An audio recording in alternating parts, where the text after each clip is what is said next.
What's going on, guys? Drake Plays here. Welcome back to another video, and today we are going to be going over what I've seen a lot of YouTubers been doing lately, and I'm going to get on the bandwagon and just give my thoughts on the beta.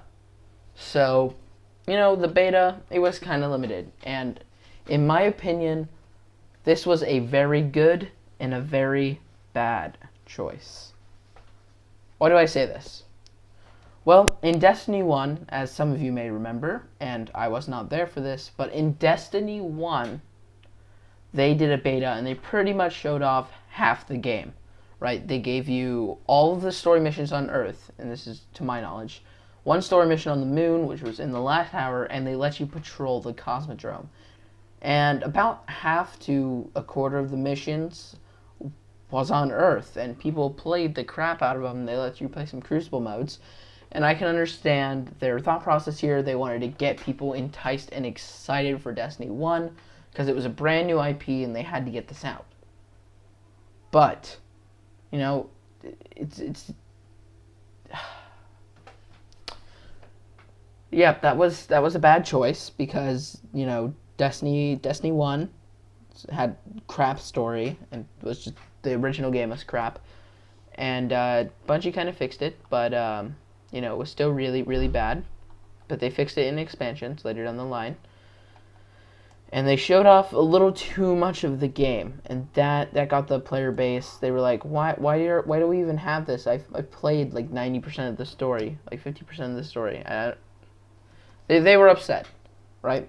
And in Destiny 2, Bungie could have done the same thing, and I was kind of hoping they would do the same thing because I wanted to play the game so bad. But I think they learned from their mistake, but that also caused a new one.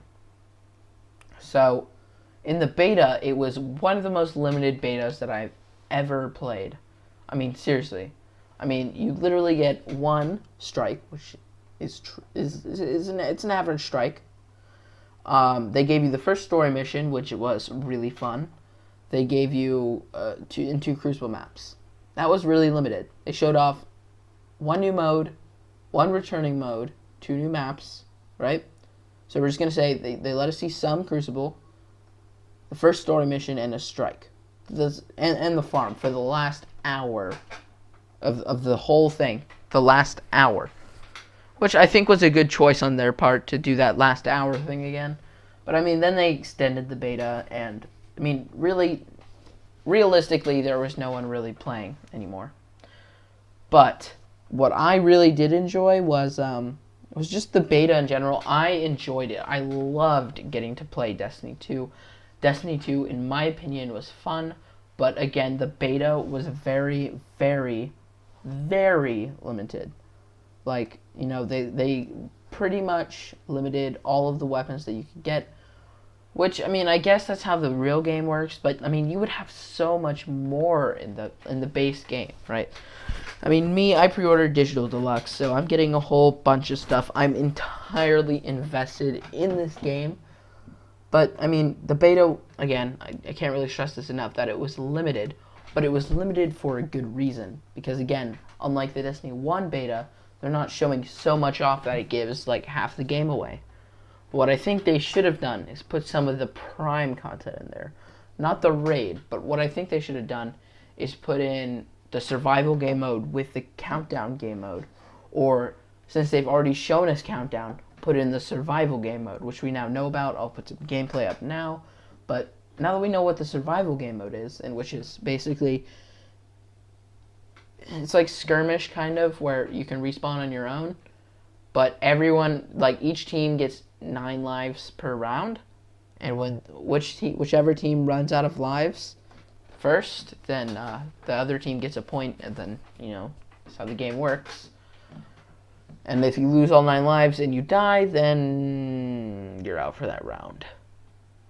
But I think they should have let us play that survival game mode. I think they should have let the exotics be randomly dropped, like, for each class, so you got a chance to get Sweet Business, Risk Runner, and Sunshot on all 3 characters. Like, you created a new character, you went through Shaxx's Armory, and you got, let's say, Warlock to Risk Runner, right? Say the Warlock gets it and he opens up and he gets Sweet Business. So we know that, me personally, I always knew that they were not going to be class specific. But like, I think that would have been a nice touch to let all the classes have an opportunity to have each class, or not each class exotic, but to have just each exotic in general. I think that would have been a better choice on their on their part. You know, I do like what they're doing, and I did not like the ability charge rate and the ability damage. I think they need to buff the ability damage in PvE, and the ability charge rate for supers, and pretty much only supers, needs to be boosted about a minute and a half to where it was to almost maybe 30 seconds more than it was in Destiny 1, where it's a noticeable change, but it's not so noticeable that you only get your supers at the end. Personally, I think we should get our supers in the middle, right? In the middle of the game, so that you can actually turn the tide of the game. Sorry if I if I stuttered a lot. This is kind of I'm trying to go off script for some of these videos so I can talk about my opinions and thoughts, kind of stuff. But I do think that they did a pretty okay job with the beta. I think they did really well with gameplay, because, you know, I loved the new subclasses, especially Dawnblade. I don't think I have any gameplay captured through my Elgato of the super. Oh, I know I have some, but it's like very little. But yeah, I didn't really play with the other classes. I played with Sentinel a bit, but almost no Archstrider, because I was really disappointed in Blade Dancer 2.0. But, you know, the little time that I did play, I'll have some gameplay up now. I did enjoy the super. I thought it was really fun. I thought it was a nice break from some of those other high DPS supers, and that was just one that you could really just go around and like hit stuff with your bow staff and just, you know, have fun with the super instead of having to use it for more utility. And I really do think that hunters are a little underpowered, and that they should receive a buff. Like, Marksman's dodge should reload the whole team, and Gambler's dodge should recharge the melee for the whole team.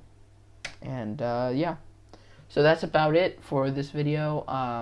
You know, if you guys really need to, and you guys want to, I have my Discord link down in the description below, along with the download link.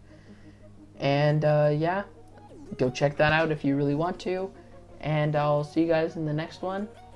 Don't forget to like, comment, and subscribe. I'll see you guys later. Goodbye.